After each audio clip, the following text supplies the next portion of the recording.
আপনারা জানেন যে বাংলাদেশে গত 5ই আগস্টের পরে জঙ্গিবাদ, মৌলবাদ, বিচ্ছিন্নতাবাদী শক্তি, পাকিস্তান প্রেমী রাজাকাররা বাংলাদেশ দখল করে বৈধ প্রধানমন্ত্রী হাসিনা জিকে কার্যত বলপূর্বক বাংলাদেশ থেকে বের করে দিয়ে সেখানে একটা জঙ্গিবাদকে স্থাপন করেছেন। এই জঙ্গিবাদ এবং মৌলবাদ এবং এই র্যাডিক্যাল গ্রুপ তাদের আক্রমণের লক্ষ্যবস্তু হয়েছেন বাংলাদেশের সনাতনী হিন্দু সম্প্রদায়। বাংলাদেশে 600-র বেশি মন্দির এখনো পর্যন্ত ভাঙা হয়েছে। ওখানে শত শত হিন্দু খুন হয়েছেন, হত্যা হয়েছেন। মহিলাদের নারীত্ব সম্ভ্রম, ইজ্জত লুণ্ঠিত হয়েছে এবং হাজার হাজার সনাতনী হিন্দু শিক্ষক, অধ্যাপক, ডাক্তার তাদেরকে তাদের চাকরি থেকে পদত্যাগ করানো হয়েছে বলপূর্বক।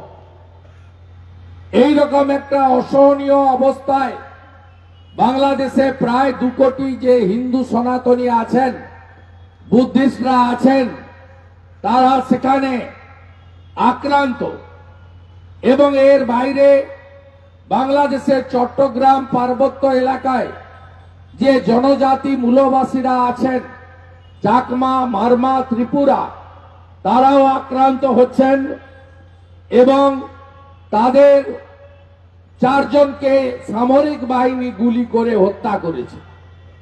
তাই গোটা বিশ্বের মানুষের প্রতিবাদে গর্জে উঠেছে। ভারতবর্ষের সরকার যশস্বী প্রধানমন্ত্রী নরেন্দ্র মোদীজির নেতৃত্বে আমাদের পররাষ্ট্র দপ্তর প্রতিবাদ করেছেন। প্রতিবাদ হয়েছে সর্বস্তরে। সরসংঘ চালক পূজ্যপাদ মোহন ভাগবতজি বিজয়া দশমীর সমাবেশে নাগপুর থেকে তিনি বলেছেন গোটা পৃথিবীর হিন্দুদের বাংলাদেশের হিন্দুদের পাশে দাঁড়ানো উচিত। এক প্রভুর আবিষ্কার হয়েছে বাংলাদেশে, তার নাম চিন্ময় কৃষ্ণ প্রভু। তিনি বৈষ্ণব এবং ইস্কনের একজন প্রচারক। যে ইস্কনের প্রতিষ্ঠাতা শ্রীলা প্রভুপাদ, যে ইস্কন শ্রী চৈতন্য দেবের মহামন্ত্র রাধা মাধব হরে কৃষ্ণ মন্ত্রে গোটা পৃথিবীকে বিভোর তারা করেছে এবং শ্রী শ্রী জগন্নাথ দেবের রথযাত্রা পৃথিবীর 100-র বেশি দেশে এই চালু করার আসল কারিগর ইস্কন। তাদের এক প্রভু, সেই প্রভু আমরা হিন্দুরা নানা মতে নানাভাবে বিভক্ত, এখানেও বিভক্ত, বাংলাদেশেও বিভক্ত ছিলাম।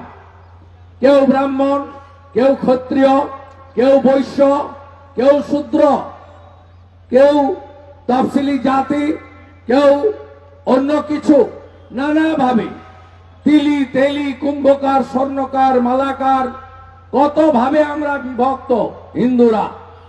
কেউ রামকৃষ্ণ মিশনের দীক্ষিত, কেউ ভারত সেবাশ্রম সঙ্গে স্বামী প্রণবানন্দের দীক্ষা নিয়েছি, কেউ ইস্কনের দীক্ষিত, কেউ ঠাকুর অনুকূল চন্দ্রের দীক্ষিত, কেউ বাবা লোকনাথ ব্রহ্মচারীর দীক্ষিত।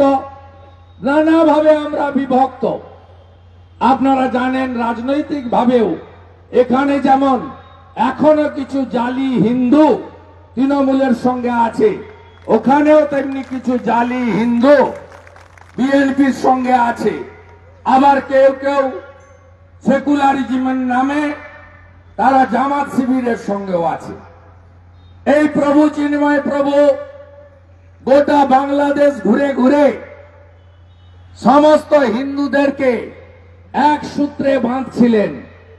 বলছিলেন নিজের নিজের পরিচয়, নিজের নিজের যে নিজস্ব পরিচয় কেউ মুছে ফেলতে বলছে না, কিন্তু আপনারা সবাই সনাতন হিসেবে ঐক্যবদ্ধ হন, একটা ছাতার তলায় আসুন, সনাতন পরিষদ তৈরি করে সেখানে প্রভু চট্টগ্রামে কয়েক লক্ষ মানুষের সমাবেশ, রংপুরে কয়েক লক্ষ হিন্দুদের সমাবেশ, জয় শ্রীরামের ধ্বনি এবং ধ্বজের উত্থান ঘটিয়েছেন।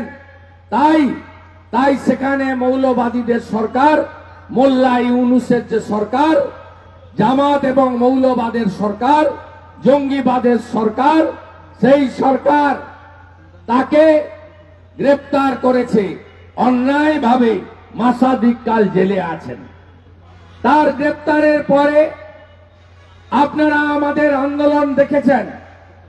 আমি রাজ্যের বিরোধী দলনেতা বা বিজেপির এমএলএ হিসেবে নয়, আমি একজন সনাতনী হিসেবে আমি বাংলাদেশ ডেপুটি হাই কমিশন থেকে শুরু করে, পেট্রোপোল থেকে শুরু করে, বসিরহাটের ঘোজাডাঙ্গা থেকে শুরু করে, কলকাতার রানী রাসমণি ময়দান রোডের সমাবেশ থেকে শুরু করে লাগাতার চিন্ময় কৃষ্ণ প্রভুর মুক্তির দাবিতে হিন্দু মন্দির ভাঙা বন্ধ করো, হিন্দু নিধন বন্ধ করো, হিন্দু মা বোনের ইজ্জত সম্ভ্রম রক্ষা করো, আমি তার বিরুদ্ধে তার জন্য লড়াই করেছি রাস্তায় নেমে।